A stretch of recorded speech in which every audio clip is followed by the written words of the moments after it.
जब भी भारत के इतिहास की बात होती है तो बात मुगलों से शुरू होती है और मुगलों पर ही खत्म हो जाती है। मैंने आपको कहा ना, मुगल हमारे दिमाग में कूट कूट के भर दिए गए। मुगलों से पहले और मुगलों के बाद जैसे कुछ इस देश में हुआ ही नहीं, ऐसा लगता है। और मैं चैलेंज करता हूं, आप सड़क पर निकलिए, पूछिए, जहांगीर का नाम सुने? हाँ सुने। शाहजहां का नाम सुने? हाँ सुने। अकबर का सुने? हाँ सुने। औरंगजेब का सुने? हाँ सुने। लेकिन आप पूछ लीजिए, लचित बोरफुकन का नाम सुने? ना ना नहीं सुने। चोल राजाओं का नाम सुने? ना ना ना नहीं सुने। ये कौन है? इसीलिए मैंने पाठशाला में कई बार आपको उन गुमनाम लोगों के बारे में बताया जिन्होंने वो काम किए जो मुगल कभी सोच भी नहीं सकते थे, करना तो दूर की बात।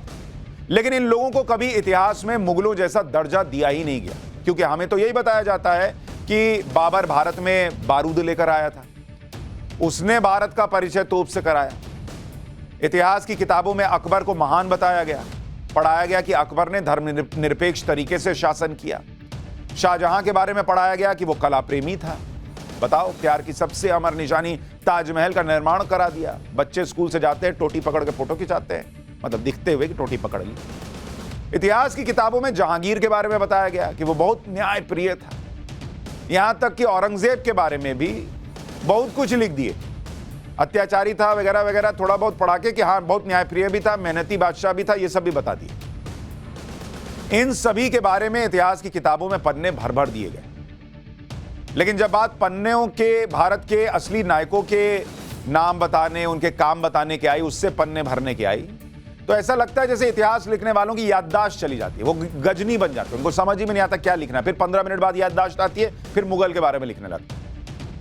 और इसलिए हम आपको पाठशाला में उन भूले हुए नायकों के बारे में बताते रहे। जैसे हमने राजा सुहेलदेव के बारे में बताया, जिन्होंने लगभग 1000 साल पहले आक्रांता महमूद गजनवी के भतीजे सालार मसूद को बहराइच के युद्ध में मार गिराया था। लेकिन राजा सुहेलदेव को भुला दिया गया। इतिहास लिखने वाले गजनियों को याद ही नहीं रहा कि इसके बारे में भी लिखना है, इनके बारे में भी लिखना है, जबकि सालार मसूद की मजार बना दी गई। हमने चोल साम्राज्य के हिंदू राजाओं के बारे में आपको बताया, जिन्होंने आज से 1200 साल पहले ऐसे ऐसे काम किए जो उनके बाद आने वाले मुगल सोच भी नहीं पाए। चोल राजाओं के पास अपनी नौसेना थी, उनका साम्राज्य विदेशों तक फैला था, उन्होंने ऐसे ऐसे मंदिर बनाए जिसके सामने ताजमहल फीका पड़ जाए। लेकिन स्कूलों के क्या कैंप्स जाते हैं, जरा आओ, चोल राजाओं ने जो बनाया वो साइंस का ऐसा नमूना है कि लोग, बच्चों को देखना चाहिए। नहीं, वही टोटी पकड़ के फोटो खिंचा रहे हैं। अरे वो फोटो खिंचवाइए, फिर उधर भी लेके ना जाइए। कल ही मैंने आपको लचित बोरफुकन के बारे में बताया, जो असम के अहोम साम्राज्य के सेनापति थे और जिन्होंने औरंगजेब की सेना को असम से भगाया था। गुवाहाटी के पास सरायघाट में औरंगजेब की मुगल सेना को बुरी तरह से हराया। लेकिन इतिहास की किताबों में लचित बोरफुकन को कभी उचित जगह मिली नहीं। आप में से 90% लोगों को पता नहीं होगा कौन है लचित बोरफुकन। इस तरह से इस देश में हिस्ट्री की किताबें लिखकर हमको पढ़ाई गई हैं स्कूलों में, कॉलेजेस में। और इसी को लेकर आज ही प्रधानमंत्री नरेंद्र मोदी ने भी कहा कि हमें साजिश के तहत गुलामी का इतिहास पढ़ाया जाता है या पढ़ाया जाता रहा है, जबकि भारत का इतिहास योद्धाओं का इतिहास है, बलिदान का इतिहास है। एक बार प्रधानमंत्री को सुन लीजिए, फिर आज मैं आपको वीर योद्धा जिन्हें बताया गया उनके बारे में भी बताऊंगा। लेकिन आज पीएम वीर योद्धा लचित बोरफुकन की 400वीं जयंती के कार्यक्रम में शामिल हुए और जो उन्होंने बोला वो सुनिए। उसके बाद इतिहास का एक और चैप्टर आज खोलूंगा जिसमें एक ऐसे राजा के बारे में बताऊंगा जिसे इतिहास की किताबों में महान तो बताया गया, लेकिन उसके जो काले कारनामे थे वो पन्ने फाड़ कर जेब में लोगों ने रख दिए। वो पन्ने मैं निकाल कर आज आपको दिखाऊंगा, लेकिन पहले पीएम को सुनिए। इतिहास सिर्फ गुलामी का इतिहास नहीं है।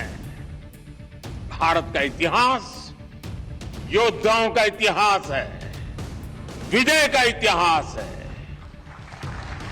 भारत का इतिहास अत्याचारियों के विरुद्ध अभूतपूर्व शौर्य और पराक्रम दिखाने का इतिहास है।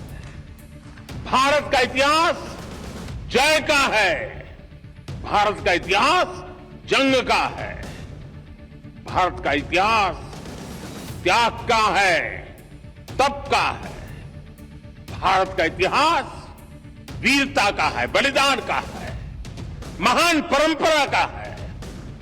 लेकिन दुर्भाग्य से हमें आजादी के बाद भी वही इतिहास पढ़ाया जाता रहा जो गुलामी के कालखंड में साजिशन रचा गया था।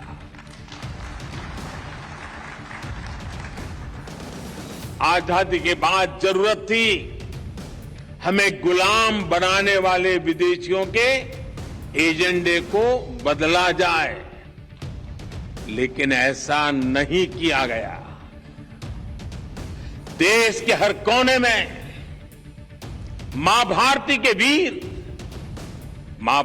के वीर बेटे बेटियों ने कैसे आतताइयों का मुकाबला किया, अपना जीवन समर्पित कर दिया। इस इतिहास को जानबूझ करके दबा दिया गया। देश के प्रधानमंत्री मंच से खड़े होकर कह रहे हैं कि हमें जो इतिहास बताया गया वो साजिशन ऐसा बताया गया है जिसमें आक्रांताओं आतताइयों को गौरवान्वित किया गया है। लेकिन जो लोग लड़े, जिनका गौरवशाली इतिहास है, उन्हें साजिशन दबा दिया गया। और इसलिए जब मैं पाठशाला में ये आपको बताता हूं तो सिर्फ सुनिए मत, ये जानकारियां दूसरों को बताइए। जो लोग पाठशाला नहीं देख रहे हैं उनको लाइए, दिखाइए, क्योंकि ये एक मुहिम है। क्योंकि इस देश के अंदर इतिहास के पन्ने सिर्फ ऐसे लोगों के नाम से, उनके काम से भर दिए गए, जैसा लगता है उन्होंने ही सब कुछ किया। इतना ही नहीं हुआ, दो चीजें हुई। एक, कईयों को इतिहास के पन्नों से हटा दिया गया, मिटा दिया गया, बताया नहीं गया उनके बारे में, उनका गौरवशाली इतिहास। और दूसरा, कई लोगों को हीरो दिखाने के चक्कर में उनके पन्ने जो थे, जहां वो विलेन दिखते थे, वो फाड़ दिए गए। आज वैसे ही पन्ने लाए, क्योंकि हमारे यहां अब तक ये होता रहा है कि अपनी सुविधा से जो चीज बतानी है बता दी गई, बाकी छुपा लिया गया। आज जिसके बारे में बात कर रहा हूं उसका नाम है टीपू सुल्तान। टीपू सुल्तान के बारे में जो हुआ आपको सुनना चाहिए। टीपू सुल्तान 18वीं सदी में कर्नाटक के मैसूर राज्य का शासक था। बहुत सारे लोगों ने नहीं देखा होगा, हम लोग जब बचपन थे टीपू सुल्तान सीरियल आता था। इतिहास की किताबों में टीपू सुल्तान को शेरे मैसूर बताया गया।